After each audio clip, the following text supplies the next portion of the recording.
Hello, and a very warm welcome to the Property and Investor Podcast. As you know, I'm your host, Paul Lanfy. And before we get busy with the podcast, I have to say the usual health warning. My inner lawyer needs to tell you nothing in this podcast is health advice, legal advice, financial advice. You'll always do your own diligence. It's with genuine delight that I introduce Craig Wilkinson to the podcast. Craig, how are you, my friend? I'm fantastic, Paul, and thank you for inviting me on. It's a real pleasure, Craig. I've attended one of your events. Actually, interesting. So has Liz. And when when I told her that you were coming on the podcast, she was absolutely thrilled. We both really enjoyed the event that we attended with you guys. It's really, yeah, a remarkable event. So, Craig, you have got such an interesting story. So I don't want to delay. I just want to get straight into it. I mean, you have such an inspiring story. So. Over to you. Like, to talk us, like where are you from? What are those early days like? And talk us how you've kind of like progressed through life to where you are now. And then we'll get into the present day later on. But like, over to you, Craig. Tell us how you got started. Okay, well, I'm a carpenter and joiner by trade from Mhm. Sheffield. Grew up in a not a nice area of Sheffield, just in a two-bedroom terrace. Dad were a butcher, mum were a part-time lollipop lady. So in our household, we had literally absolutely nothing. Went to secondary school. Both myself and my brother got sort of like diagnosed with dyslexia, and I'm talking back in early 80s here, so quite a length of time away. And usual story, lads, two brothers from a dodgy area of Sheffield, going to school, not applying ourselves correctly, being told that they were, we'd never make anything of our lives and we're thick and all this type of stuff. Mhm. Uh, Left school. Well, I didn't leave school. I didn't finish school. I didn't finish school, so didn't do any exams or anything like that. Left school, and my dad said to me, "Look, you've got to start grafting, son. This is 1987. You've got to start bringing some money into this household and contributing. You need to get yourself a job, and you've got 2 weeks or you're out." Mhm. Uh, a friend of mine had started as an apprentice joiner, and he said to me, "My boss is looking for another apprentice. Do you fancy coming for an interview?"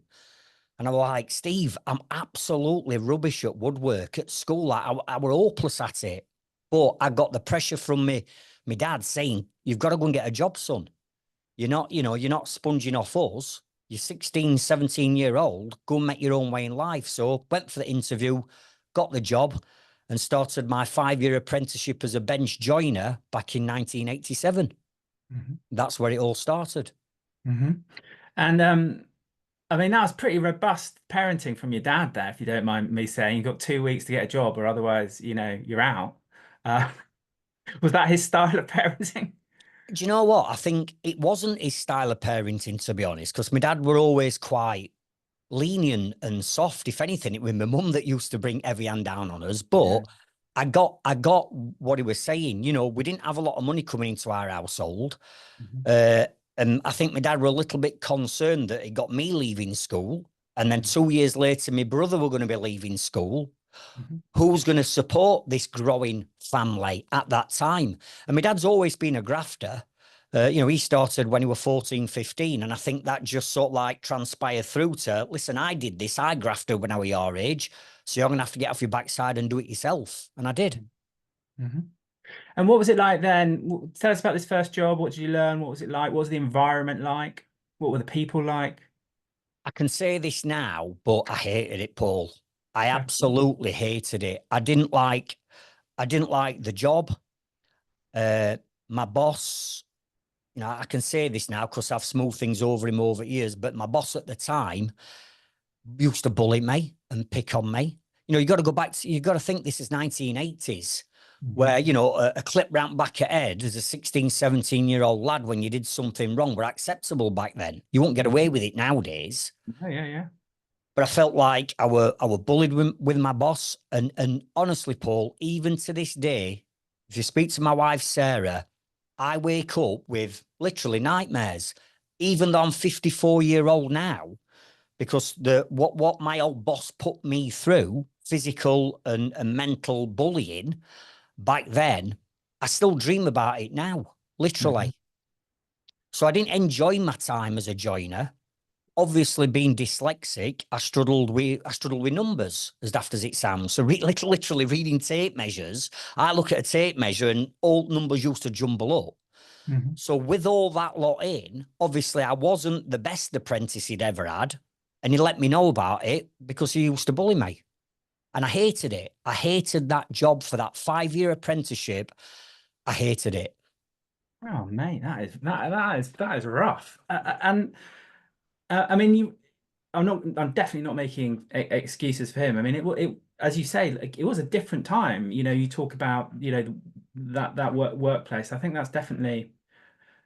Certainly not to that degree, but I entered the workplace in the 90s, and I can tell you it was similarly, like, not as it had not progressed in the state that it is now, and the things that used to go on then, people would be horrified, horrified. But so how did you exit that? I mean, it sounds like an awful place to be. So what did the young Craig do about it? Well, by this time, I'm up to sort of like 23-year-old. But in between that time, Paul, I'd got married. So I got married when I was 19. Hmm. My daughter were born when I was sort of like 20. My son were born when I was 23. So at that point, I'm 23-year-old. I'm married with 2 kids and a mortgage round my neck. And it was just one slap to the back of the head too many one day by my ex-boss, and I just flipped. Couldn't control it any longer. Hmm. Flipped, called him every name under the sun, got my tools, got my toolbox, packed my tools away, told him to shove his job, put my tools in the car, drove all the way home as a 23-year-old man crying because I daren't tell my wife that I'd just jacked in on my job. Hmm. Went home, explained what had happened, and it were, okay, so what are you going to do now? Hmm. And it were at that point where I thought, I know enough about my job. I had become a skilled joiner. And I thought, do you know what? I'm going to set my own business up. I'll go self-employed as a self-employed joiner. I'll contact a few builders and architects, and I'll see if I can set my own business up. And that was the journey and the starting point, Paul, and me trans moving over to becoming a self-employed joiner. Hmm. Um, and it sounds like you're very blessed to have a wife was very supportive. How did she kind of adapt to this changing landscape? Well, it was very, very difficult because, as you can imagine, back in the sort of like early 90s as we are now, Hmm. the internet weren't around, so there were no websites, there were no social media, there were nothing. Hmm. So I literally started by having some leaflets printed, pounding streets for weeks on end, handing leaflets out. I Hmm. had an old typewriter because we didn't have laptops back then. And Hmm. here's me at evenings, dyslexic, trying to type letters, licking stamps, putting them in envelopes, sending them off to builders and architects to see if I could drum up enough work. Hmm. And I got an opportunity to start to manufacture some windows, but I'd not got a joiner's shop. I was Hmm. sort of like wanting to just get on the tools and do the fitting. Long and story short of it all is I set up a little joiner's shop. I Hmm. borrowed some money and I started manufacturing and fitting. And at that point, that's when the business, I suppose, when I say took off, I don't mean took off in a big way, but it got to a point where now I've got enough work coming in for me. Hmm. I needed my first employee. And Hmm. at that point, Paul, I thought I've cracked it. I'm Hmm. growing my business because now I've got too much work coming in for me. I believed that the more work I had, the more jobs I had, the more Hmm. staff I had, the more vans I had on the road, the more money I'd make for me and my family. But sadly, it didn't work out that way. Okay. And So unpack that a little bit for us. So what does that mean? I mean, you're scaling the business, you're getting more people, you're getting more vans, you're anticipating more money, but it sounds like that didn't necessarily happen. it didn't happen. And in all honesty, I don't think it happens for any trades or property type of business in its early days because we go into business winging it. We don't have business plans. We don't have marketing strategies. We don't have the right systems. We employ the wrong people. And without having all that clarity and understanding how a business properly runs, I was just taking work on left, right, and centre, taking more and more subbies on, more and more employed staff. All of a sudden, now I've got 5, 6 people working for me. I've got 2 or 3 vans on the road.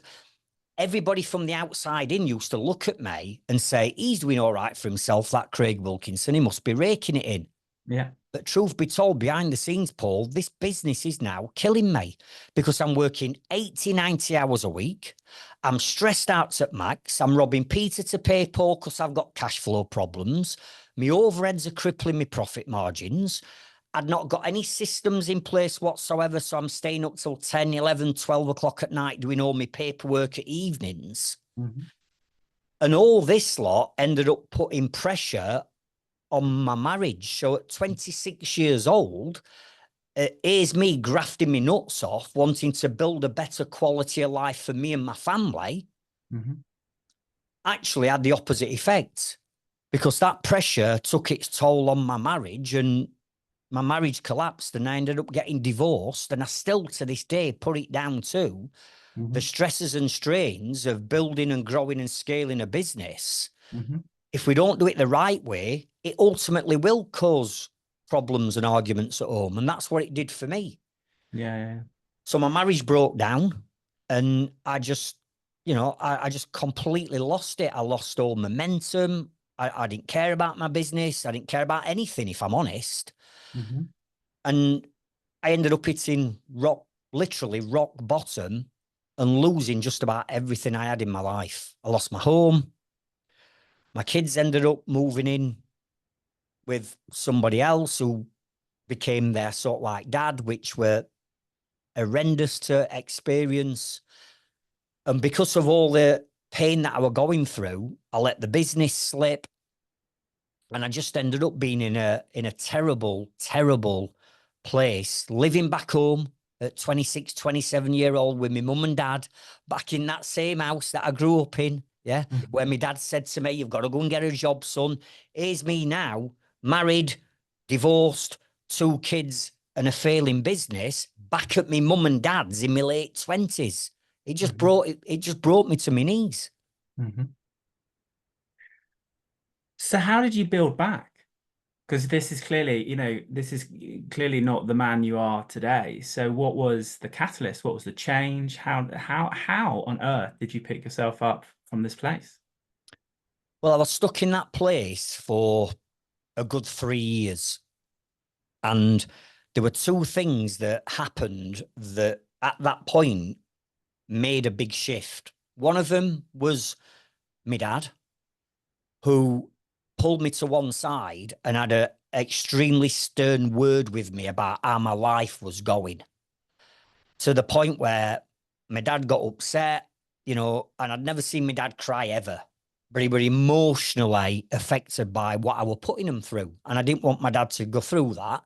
And I realized that, I was drinking too much, partying too much, not getting up for work and all that type of stuff, letting customers down at that time.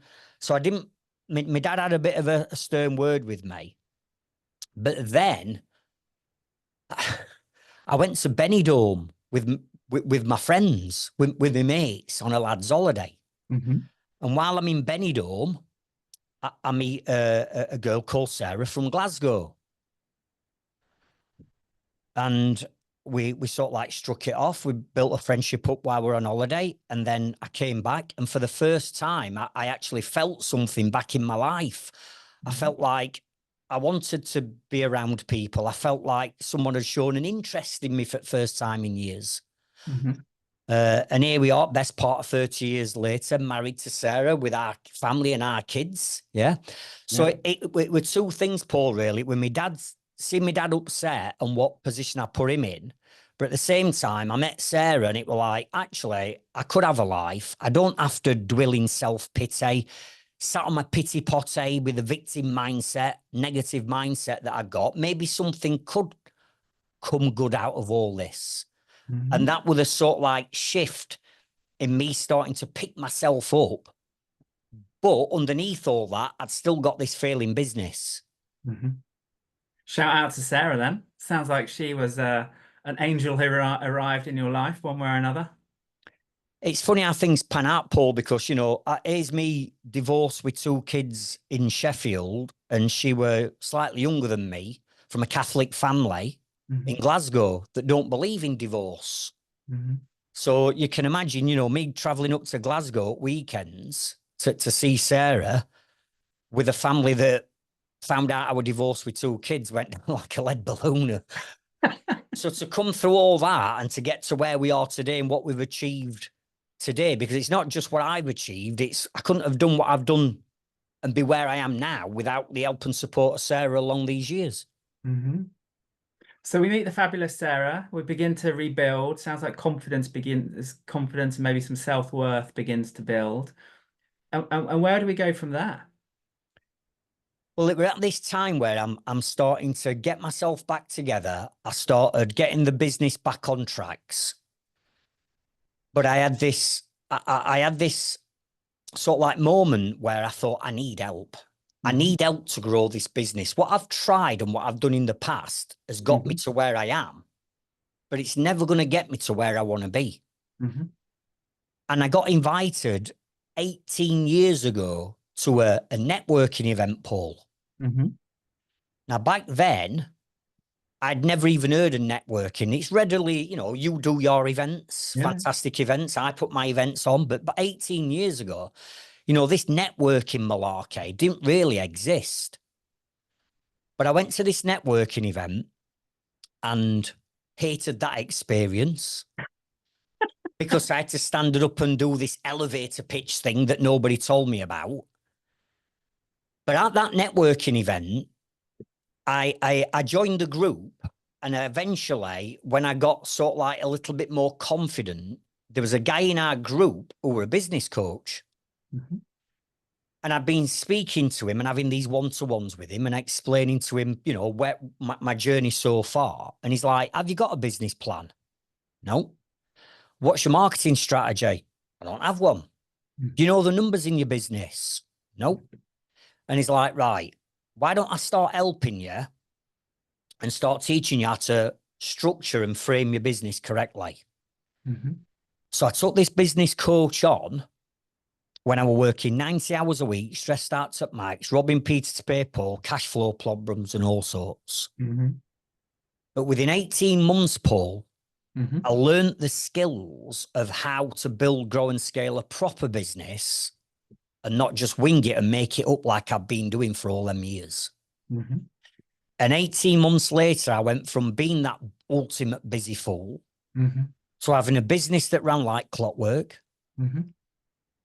work going from working 90, 80, 90 hours a week to working 10, 15, 20 hours a week and having a choice of when I worked. Hmm. And for the first time ever, having a business that ran almost without me, actually making me profit. Hmm. And it were at that point where I realized I'm onto something here. I feel as though now I have got a proper business and I've not just created myself the world's toughest job. Yeah. It's funny, so this will resonate with so many people who either have started their own business, that where, they leave employment of whatever kind, and then they basically work for themselves and discover that they are the worst possible boss to themselves on the face of the planet. They flog themselves to death. They put enormous pressure on themselves. They don't pull in the support and help they need. They think they can do it all themselves, and then they start this process of completely reinventing the wheel, which just isn't necessary. And like, kudos to you for reaching out for help. I think that is a challenge for people, and I'm willing to admit I think I've found that as a challenge at times as well, particularly when things aren't maybe going well. Like, it does take courage, and it does take, a strength of character to reach out and say, actually, do you know what? I do need some help with this. There's some things I don't know. Um, so kudos to you for reaching out and having that courage to kind of, I suppose, be honest with this business mentor and say, look, this isn't actually quite going to plan. What is it I need to do? And then being able to follow the instructions. I mean, I know a lot of us struggle with that. I include myself in that. It's like to follow, someone is giving you really good advice. One of my mentors used to say, Paul, the challenge is the instructions are on the outside of the box. You're on the inside of the box. These are the instructions, Yeah. and as like, especially as a younger man, yeah, I wasn't the best student, because ego gets in the way, doesn't it? And wanting to be right and not wanting, to admit it takes a certain degree of courage. So how did you like find that for yourself? Like how did you find that? Was it just desperation that made you ask for help, or did you? What was it inside that pushed you across that line? I think it's a psychological trigger that we all go through, and it's called an emotional trigger. Hmm. And that emotion, in my opinion, you go two ways with emotion. You're either working towards pleasure, Hmm. right, and happiness in your Hmm. life and in your business. Or if we're not working towards that and we're not on that track, we're going down the other one, which is pain. Yeah. And trust me, I have had more pain than most people will ever have, right? So Yeah. the driver for me, the genius inside for me is I was coming out of all this and I finally started seeking help. But I had to get help because I'd realized that I tried everything within my power and everything that I knew to grow this business, Hmm. but it still wasn't working. So something had to change. Hmm. And what needs to change, Paul, or what changed in me and what I teach now other trades Hmm. business owners is it's the mindset that has to change. Hmm. And I have a saying that goes like this: the business is never the problem. Hmm. The problem is always the mindset of the business owner. The Hmm. business is not the problem. So me having cash flow problems, working 80 hours a week, employing the wrong staff, not having systems in place, not attracting the right leads and spending too much time with time wasters and tire kickers that want their jobs doing for nothing yesterday. Hmm. The business wasn't the problem. Hmm. I was the problem in the business because Hmm. I was the bottleneck because of the lack of knowledge on how to build and grow and scale a business. Hmm. And what I say to people is, you look at me as an example, as a joiner. I had a 5-year apprenticeship before I actually got let loose.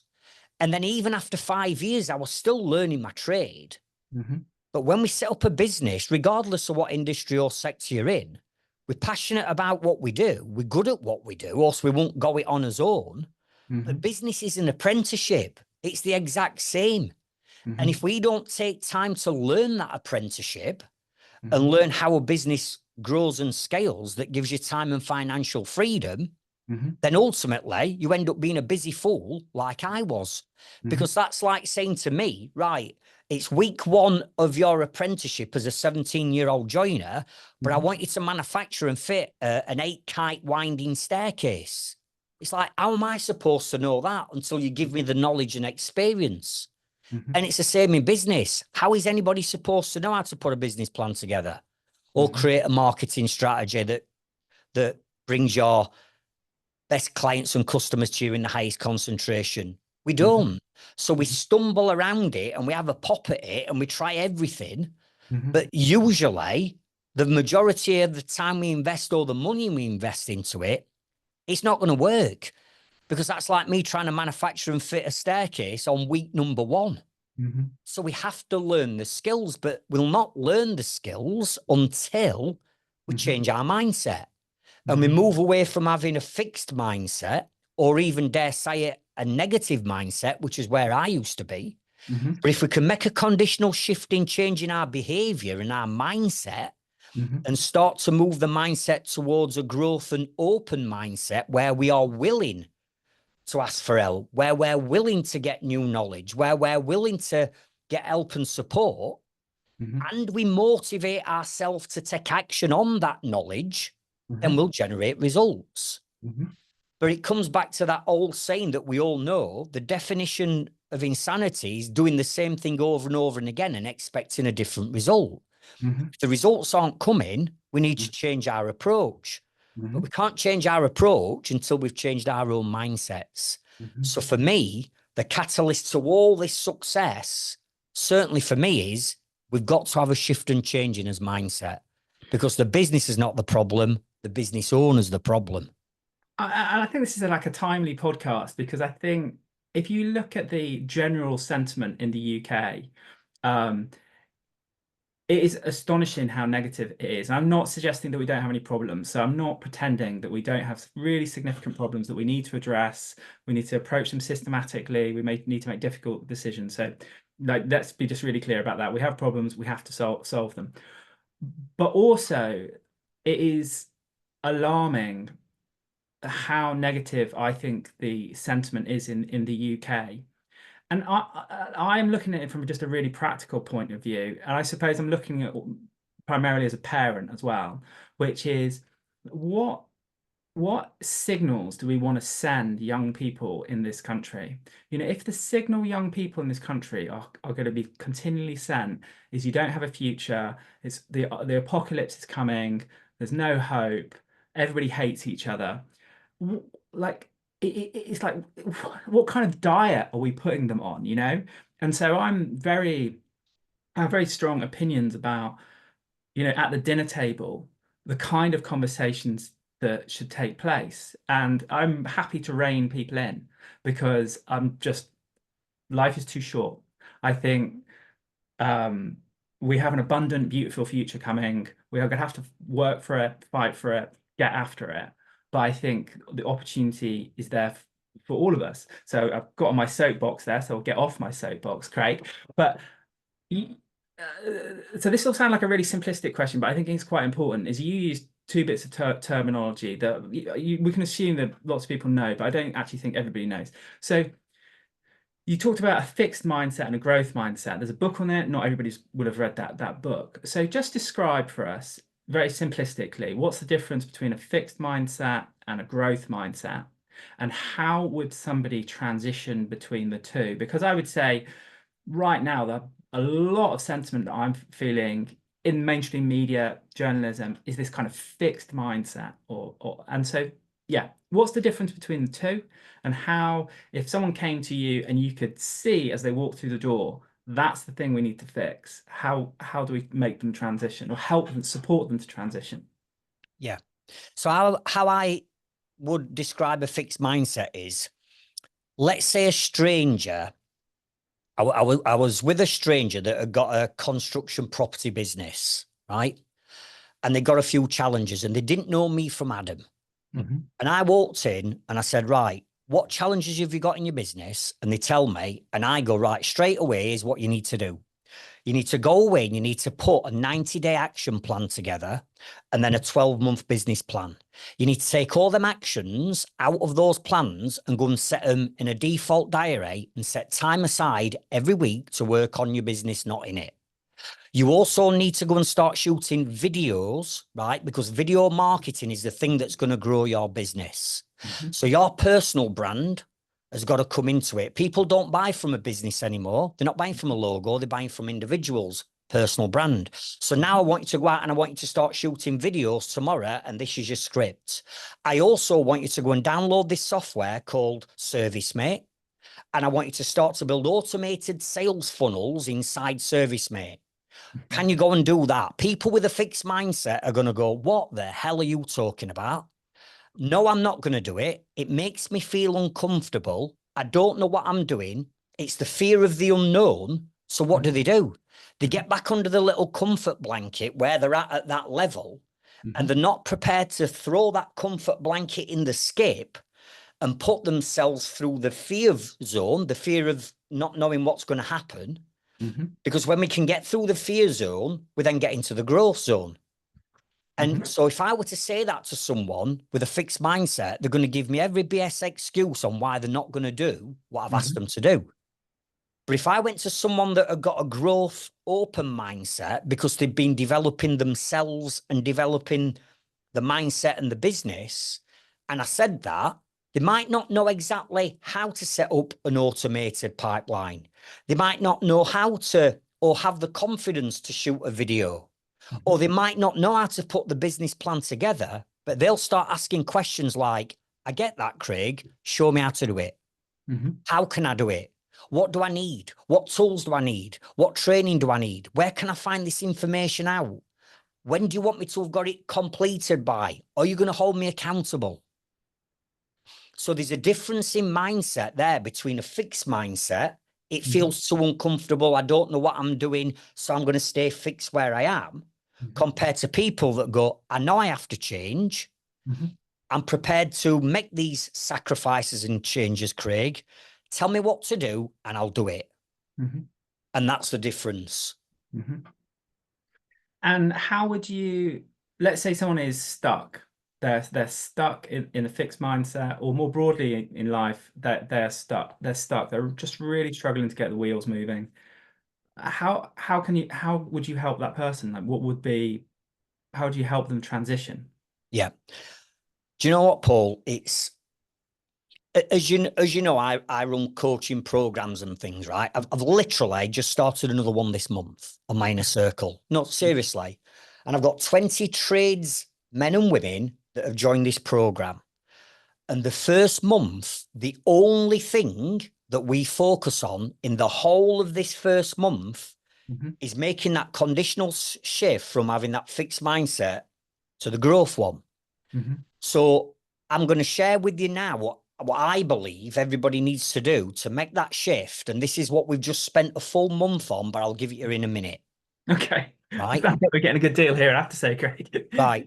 There's 4 steps to achieving success. Yeah. Step number 1 is mindset that we'll talk about now. Right. And if we can get the right mindset in step number 1, we need to then transfer that mindset over to step number 2. It's a formula. And step number 2 is motivation. Because if we got the right mindset to understand that we need to change, right, for our circumstances to change, the next thing we've got to do is get you motivated. Because in all honesty, most business owners that are experiencing challenges and pains, particularly them that have been experiencing it for some time, they get demotivated. And they start falling out of love with the business. And some people actually get to a point where they just don't want to get up. They're hitting that snooze button every morning. So the first thing is mindset times second step motivation. When we get you fired up and motivated, the next part of the formula is knowledge. Because if we've got the right mindset and we're motivated and we're learning new knowledge, right, we're more likely to take action on that knowledge. And the final part of this equation, it all equals results. The fourth one is results. So we get the right mindset. Let's develop the growth mindset. Right. Some of you are stuck in a negative rut and you've picked up some bad habits along that journey, which is demotivating you. So come on, let's give you a kick up backside and let's get you motivated. Right. Now you're getting motivated. Here's the knowledge that I'm going to give you. Bang. That's the knowledge. Now you're motivated and you've fallen back in love with your business. You're more likely to take action on that knowledge. And if we take action on that knowledge, we'll get the results.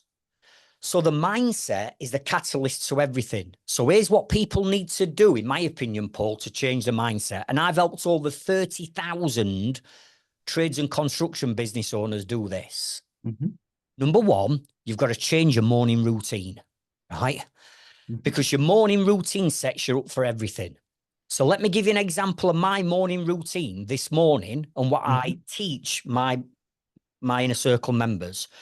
I got up this morning, 4:15, no alarm clock needed. Why? Because my passion, my goals, my determination, my why, my purpose gets me out of bed in the morning. I don't need a freaking alarm clock to get me up in the morning. I'm up.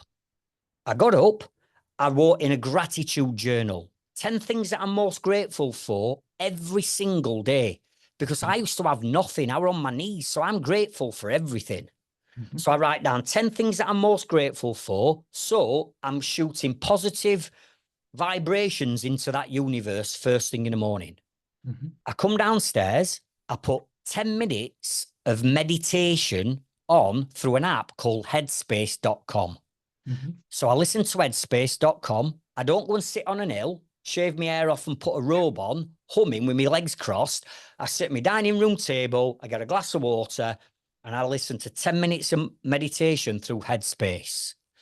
What I then do is I have 10 minutes of affirmations, Mhm. positive statements that we tell ourselves every single day that go into our subconscious mind. So we start tricking our subconscious mind that we've already achieved these results. I want to be happy. I want to be time freedom. I want financial freedom. All these little mini statements. I was then this morning at gym at 6 o'clock with my PT. Mhm. I did an hour of cardio at 6 while 7. And Mhm. then on the way back home this morning, I'm listening to motivational and educational content by listening to podcasts, audiobooks, Bluetoothing it through my car on the way back. So I Mhm. get back in at 7:15 this morning. Boom, it's game time. Bring it Mhm. on. I'm ready. I'm ready to dominate my day. Yet there's some business owners at 7:15 who are still Mhm. hitting that snooze button Mhm. because they ain't got the right mindset and they've lost all motivation. Mhm. Well, you're never going to get your business to where you want it to be if that's you. Mhm. So doing what I'm teaching there about setting yourself up with a new morning routine. And that could be literally, I'm going to get up half an hour earlier and I'm going to listen to a motivational podcast, such as Mhm. just your podcast, Paul. Oh, Or great. it could be, I'm going to put on some motivational music. Mhm. Or it could be, do you know what? I'm just going to go out for a brisk walk for 20 minutes, listening to motivational, educational content off YouTube. Mhm. But until we start making that first shift and that first change in replacing all the bad habits that we've picked up Mhm. with new good habits, Mhm. then nothing is going to change. That is So very interesting. it's that plus a lot more that we can be doing Yeah, yeah, that yeah. makes that trigger in our personal development. Mhm. And what I said, Paul, is with businesses is this. If your business is always in front of you, which for, in my opinion, 82% of business owners, their business is ahead of them, which Mhm. means if their business controls them, i.e., their time and their finances, the business is in front. So you, as a business owner, are playing catch up to your business, and therefore your business controls you. Mhm. What we need to do as business owners is we need to reverse that. And the business owner has to always be ahead of the business. And if the business owner is always head of the business because we are personally developing and growing ourselves first Mhm. before we grow our business, Mhm. we can then start to take control of our business and we start to control time and money. Mhm. But to get ahead of the business, you've got to build and grow and develop yourself as a businessman or woman first before you can grow your business. Mhm.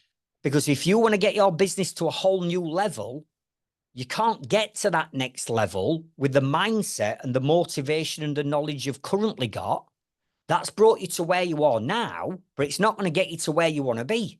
Mhm. The only way you're going to get ahead of your business and get to where you want to be is if you change your mindset, you get fired up and motivated, you start learning new knowledge and taking action on it, then you'll get the result. Mhm. And That it's makes a lot of that. sense. It reminds me a lot of it's the quote is often attributed to Einstein. I don't know whether it is, but he said he talks about the fact that our current level, your current level of thinking has got you to where you are today, and if you want to go somewhere else, you need to develop a new and higher level of thinking. Um, I mean, it's clear that you've obviously read and digested a lot of really interesting work. If someone is listening to this and you know there's kind of some embers beginning to glow and they're beginning to think, actually, this does make sense. There are some things you can think about. Is there like a book to start with? Like where, is there a go-to book that, if you bumped into somebody in the street and you had a conversation with them and you could sense they needed to make some progress and they needed some fuel to help them with that? Do you have like a go-to book that you would say to change the way that you think or anything like that you would recommend to people? Yeah, there's three. Okay. and they're in 3 different areas. And these are what I share with my inner circle members. Number 1 is get a book called The E-Myth Revisited by Michael Gerber, Mm-hmm. because that's going to teach you about how to start to systemize and delegate and build the business the right way up. Mm-hmm. So, E-Myth Revisited by Michael Gerber, number 1 from the business book. Number 2, Mm-hmm. Tony Robbins, Mm-hmm. Awaken the Giant Within. Mm-hmm. Because a lot of us need waking up. We're showing up every day, we're present, but we're not growing. Mm-hmm. So we've got to wake ourselves up. The genius is inside. We've just got to reignite it. Mm-hmm. And the 3rd book is The Secret by Rhonda Byrne. Mm-hmm. And that is going to teach you more about what I practice, something called the law of attraction, Mm-hmm. about positive and negative energy. Mm-hmm. And they're the 3 books that I recommend people get, because one's on business, one's about you, Mm-hmm. and the other one is about what you are going to attract to you. If you're negative and doom and gloom and moaning and bitching and whining and complaining all the time, then you're a magnet, and the frequency of energy giving out is negative. So all you're going to attract back is more negative situations. Mm-hmm. Whereas if we know we're a magnet, we need to change that to a positive attraction and Mm-hmm. become more positive. And the more positive things we do, the more helpful things we do, the vibration of energy is positive. So we're going to start to attract more positive things to us, business and life. Mm-hmm. And it does work, because I've completely changed my life through adapting that method. I think there are 3 fabulous books there. People should check them out. And it was interesting you mentioned the E-Myth Revisited, because I was thinking of the original E-Myth when you were telling the story of, you know, finally kind of snapping with your that first boss and leaving. And he in the first book he talks about having that entrepreneurial seizure, you know, where we just say that is enough. And there's so many people. I think nearly everybody in entrepreneurship has had that moment, and that's why they're an entrepreneur. The floodgates kind of opened, and they just couldn't take it anymore. And sometimes I feel like when somebody is encountering a lot of inertia, we almost need to induce that moment, you know, because if things are just slightly rubbish, people will bounce along the bottom, I think. Whereas when things get, you've said rock bottom, but you know, there's another author called Marianne Williamson, and she says that one of the challenges that people face in this world is that they don't go to rock bottom, that they get close, but they don't get to rock bottom. And that's actually the worst place to be in life, because you'll just tolerate an insurmountable amount of rubbish. Um, and really, what people need is they need to punch through, and actually, they do need to hit rock bottom, because it's in those moments where people, even though it's painful, that's where change is often manifests itself, doesn't it? I want to talk a little bit about your ecosystems before we move on to the kind of the quick fire part of the podcast. So, I mean, you're a busy guy. You're also, if you know, don't mind saying, like objectively in great shape. You mentioned that you're in your 50s. I'm not sure people will believe that. For those that are watching the podcast on YouTube, appreciate that. I'll put we'll make sure we get Craig's picture on the front of the podcast so you can see his fine beard, I have to say. So just give us like 60 seconds of an overview of like what's your ecosystem of businesses look like now? What, as in the different amount of businesses? Or just, you know, what businesses are you currently engaged with? What are the themes of those businesses? So people listen to the podcast, if this has resonated, think, oh, Craig may have a business which is useful to me, kind of thing. Yeah. Okay. Well, you know, the journey continued where I sold the construction company, my building company. Mm-hmm. And back in 2012, I had that many people saying to me, Craig, how have you done it? I remember you being that busy full joiner, right? So how have you built, grown, and sold your business? Mm-hmm. So I suppose the answer to this question, Paul, goes back to 2012, because back in 2012, I had that many people saying to me, can you help me? Can you show me how you've done it? I set up sort of like mentoring, if you like, and started putting events on for trades and construction business owners to come to. Mm-hmm. And then over the last sort of like 12, 13, 14 years of doing this, the vast majority of what my ecosystem is coaching.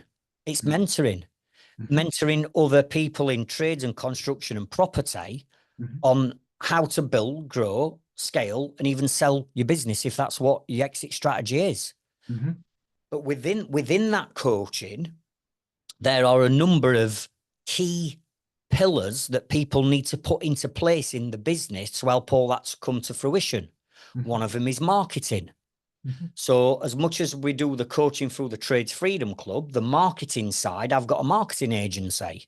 Mm-hmm. And then I've just acquired a automations company that does ServiceMate and all, you know, automations to help people systemize the business. So I've just acquired a business that does that. Mm-hmm. So almost everything that I do now is around building, growing, and scaling businesses, but doing it the right way. Mm-hmm. Got it. Um, One of the themes of this podcast, and probably, I suppose, the most important aspect for me, selfishly, is around resilience. So I think resilience is absolutely the cornerstone of everything. Like every successful person, like every genuinely successful person I've ever met, the biggest attribute they have is resilience. You know, it's not that they're like necessarily the quickest, the fastest, or all the rest of it, but it's just that they have they've withstood, you know, they've stood up to the storms that life presents. So a question that I try and ask everybody on the podcast is tell us a life lesson. So tell us within the context of the theme of resilience, tell us a moment in life. It can be a good one or it can be a more negative one. Certainly doesn't need to be the worst. And what you give us like a very brief overview of the sort of narrative or story around the lesson, but most importantly, like share with us a life lesson, Craig. Do you know what? I'll share one with you now, Paul, that's quite recent, right? Mm-hmm. Because it's not all bells and whistles. Everybody has challenges in the business, no matter what level they're at. Yeah. And I've got to say, honestly, COVID was a big challenge for me Mm-hmm. in the fact that my main business and the events that you have been to in the past, Mm-hmm. everything was in person. Mm-hmm.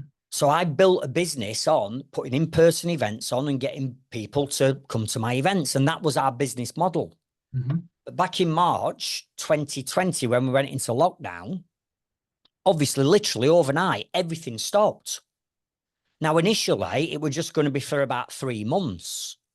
And we could withstand the storm of financially surviving for 3 months, no problem. Mm-hmm. But as lockdown went on and on and on, it got to a point where I thought my business were going to disappear because we couldn't put events on. Mm-hmm. And we had a membership and everybody were cancelling the memberships, and rightly so, because they had to tighten the budgets up. Mm-hmm. And they started mentally getting affected by the situation. So I think one of the biggest lessons I've had is during COVID, when everybody were kicking toilet rolls around and out on the back gardens in sun, Yeah. I sweated blood in my businesses to keep them afloat. And I had to come up with new ideas literally overnight on how can we keep this business going? What do we need to do? I did a SWOT analysis on the business. And for those 2 years, I've worked more hours in them 2 years trying to keep this business afloat and on its wheels and introducing new ideas and new things just to keep it going.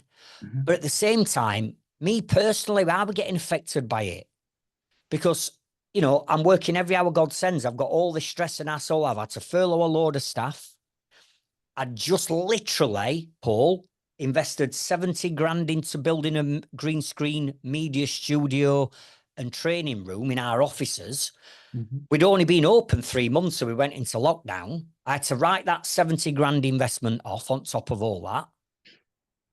So COVID for me was a time where I could have said, do you know what? I will just wrap it up through no fault my own. I've got enough money, right? I'm financially stable. I'll just go and set up another business. But deep down, I'm not a quitter, Paul. I Mm. don't quit on anything. Mhm. I'm a winner. Mhm. So most of this wasn't about I need to keep the business going for financial reasons, because financially we were sound. It were Mhm. more of, Craig, you're not a quitter. You never have been. You've been in worse situations like this. Grind it out and be a champion. Be a winner and see this out, no matter what it takes. Mhm. And that was it. So for me, the lesson is no matter what curveballs are thrown at us in life and business, we do not quit. Because Mhm. quitting, you're quitting on yourself, you're quitting on your dreams, you're quitting on your future, and you're quitting on your loved ones and your family that are there that you're Mhm. doing all this for. Mhm. So just do not quit, no matter how hard it gets. There's always somebody or something or people that will help you through if you've got Mhm. the right mindset to hold your hand up and say, I need help. Mhm. Do not quit. No Yeah. matter how tough it gets, you grind through it. And if you've got the right mindset and you're motivated and you're taking action, the results will come. Love it. Just don't Love it. quit. And you linked nicely back there to, having the courage also to ask for help in those situations as well. We're not islands, we're meant to live in tribes and communities and support each other. Community is like so important. So that's fantastic. In terms of direction of travel, so what's next for you? What are you focusing on end of the year, next year? Yeah, well, we're launching something quite revolutionary in January, actually, that we've been building up to for 18 months. It's been in the making. So me, my team, we're all gearing up for the big launch of what we're launching in January. So we we believe that this is going to revolutionise how trades, construction, property, people will grow the businesses, and the support that is going to come with that does Mhm. not currently exist anywhere. So we've built this organisation behind the scenes. We'll launch it all in January, and that's going to be our focus. How come the mission is to help 1 million trades and construction business owners to achieve time and financial freedom. Wow, that sounds like a big old chunky goal you've got yourself there, Craig, and I'm not in the least bit surprised to hear it. And then well, I'm going to ask you in a moment, like, where's the best place to follow you? Where should people seek you out if they want to? But before we get there, obviously health is wealth. We all know that, but also it's been really interesting to watch your journey in this respect. It's been really clear over the last few years that you have made that what it appears to be almost a priority in life is like really good health. So talk us a little bit through that. I mean, give us, two or three things that you think are the absolute most important things in terms of the sort of health regime that you're currently embarking upon. Yeah. With this, Paul, I think this might land on deaf ears to some, Hmm. depending on what decade they are in on their journey. Hmm. But when I hit 50, my why and my purpose in business and life started to change. In the fact that, my kids were growing up. I've got three wonderful grandchildren now. So over the years, I've been doing a lot of this sort of like for me and my immediate family. But beyond that, I'm thinking, I'm into my 50s now. I'm in my fifth decade. Hmm. And without, I'm just being realistic here. I look at how many decades I've got left. And I know I'm only 54, but I'm still looking at the future. And I'm Hmm. thinking, hang on a minute. I could literally have another 2 decades left, 20 years, and I'm gone. I'm done. I'm finished. Hmm. And that scared the hell out of me. Now, we know this. We know that time's the most valuable currency that we've got. But back in his 20s and his 30s, and I dare say it, even in his 40s, during them decades, our purpose, why, and goals and priorities are slightly different. Hmm. So I've hit that age now where I'm thinking, blimey, 20, 25 years, I could be done. And in all honesty, you get into your 60s and your 70s, and our health and well-being is going to start to go downhill naturally. Hmm. So when I hit 50, I thought, right, I've always been fit and healthy. I've always looked after my mindset. But for me, the word is longevity, Paul. For me now, it's all around longevity. I want to see my kids and my grandkids grow up. I want to be there. I want to be that granddad that can run around chasing my grandkids playing football. So for me, it's all about longevity. So my why and purpose now, it's not Hmm. necessarily about the money or the business. It's more about, Craig, I've got to be around for as long as I can. There's so Hmm. many people rely and depend on me. So my regime now is it's all about fitness, health, and well-being. I've got the mindset, Hmm.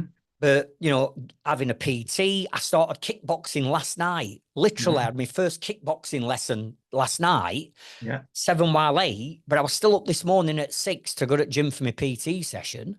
Yeah. My diet has completely changed. So what I'm consuming now from a food point of view, junk food and all that lot's Hmm. almost gone, Hmm. right? But I've changed my diet. Hmm. Boxing Day coming up will be 2 years without touching alcohol. I've been alcohol free for almost 2 years.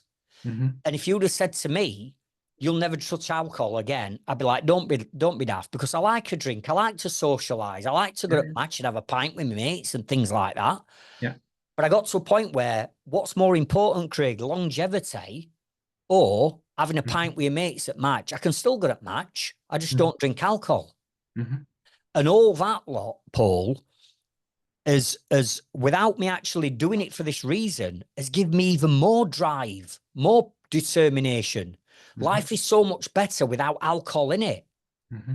My decision processes, my headspace that I've got, it's clear. Hmm. My wrinkles, as daft as it sounds, are disappearing. People are saying to me, you're looking younger now than you did 5 years ago. Hmm. And it's because I'm looking after myself better than I've ever done before.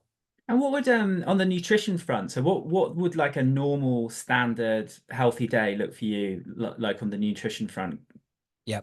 So, as an example, this morning I got up, I had a banana, and I had a bowl of porridge to give me some carbohydrates for gym.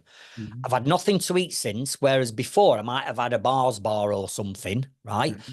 I've cut all that lot out. This afternoon at lunchtime, I'll be having a chicken salad, or sometimes it's a tuna salad. Hmm. And then at evening, I'll have a normal evening meal with my family. But, I've cut down on takeaways and things like that. Hmm. So I have one takeaway a week. I have a curry on a Friday or Saturday night. That's it. No more takeaways. So it's just been a little bit more conscientious and cautious of what I'm putting in my body. It's Hmm. not like I'm measuring things out and all that. I've tried doing that and it didn't work for me. Hmm. I'm just more conscious of what I'm eating. Hmm. And it's all playing a massive part to how I'm feeling. Got it. And are you following any particular supplement protocol, either in connection with your training or just this overall longevity regime that you're pursuing? I've tried vitamin tablets and I've tried creatine for Yeah. gym. Yeah. But in all honesty, I've just stopped all that. Okay. And the reason being is I feel amazing with what I'm doing now, drinking Yeah. plenty of water, Yeah. loads and loads of water, right? Hmm. I'm feeling a lot better doing what I do now. I don't feel as though I need to start bolting anything on. I'm not saying that it doesn't work. No. For me, where I'm at now, I feel great doing what I'm doing. Got you. Okay, so nothing specific there. I'm glancing at my phone because somebody recommended a book on longevity to me recently, and I'm struggling to remember what it is. Are you? Have you? Here it is. Outlive. Uh, are you following a particular book or protocol in relation to longevity, or are you just approaching this from an overall health perspective? Yeah, I'm not following any programs, books, audios, or anything like that. I'm Yeah. just looking at it thinking, if I want to be here as long as I can, what are the things in my control that I can do easily that'll help me get there? Yeah. Yeah. Fair enough. Yeah. Yeah. Yeah. Excellent. Um, you've got like slightly a Viking appearance, as people will see when I put the thing on. So you're kind of like uh you definitely seem to be channeling that both in terms of like the beard, but also in terms of your approach of life, like just getting really getting after it. Yeah. Um, so Craig, thank you so much for coming on the podcast. If people have listened to the podcast and it's really kind of resonated with them and they're eager to kind of follow you, where's one or two of the best places that they can follow you, learn a bit more about you, and begin to understand kind of the work that you're doing with people?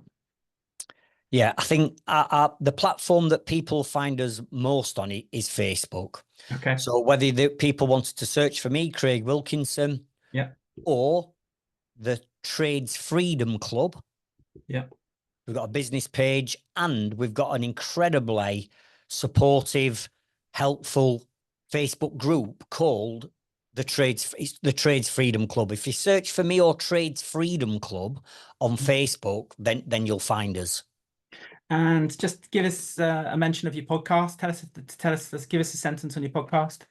Yeah. So it's called The Rise of the Trades, drops every Wednesday morning, 7 a.m. And if anybody listens to that, they will see that, the mission to get to 1 million tradesmen and women, time and financial free, all of the knowledge that I've got, I give away for free. There's no gimmicks, there's nothing. I just give everything away for free. All the strategies on that podcast. So if you search Rise of the Trades podcast, Spotify or Apple, you'll find it. Beautiful. Craig, this has been a real pleasure. I've really enjoyed it. I've made pages and pages of notes, which I'm going to look over this afternoon. Thank you so much for coming on the podcast. It's been a real pleasure. Thank you, Paul, and I appreciate opportunity. Thank you.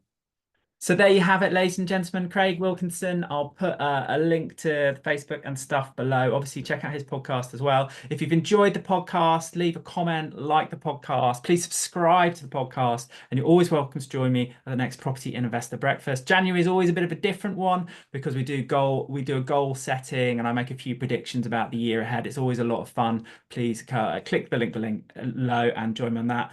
Thanks again to Craig. And yeah, thank you very much for listening. Keep well, and we'll speak very soon.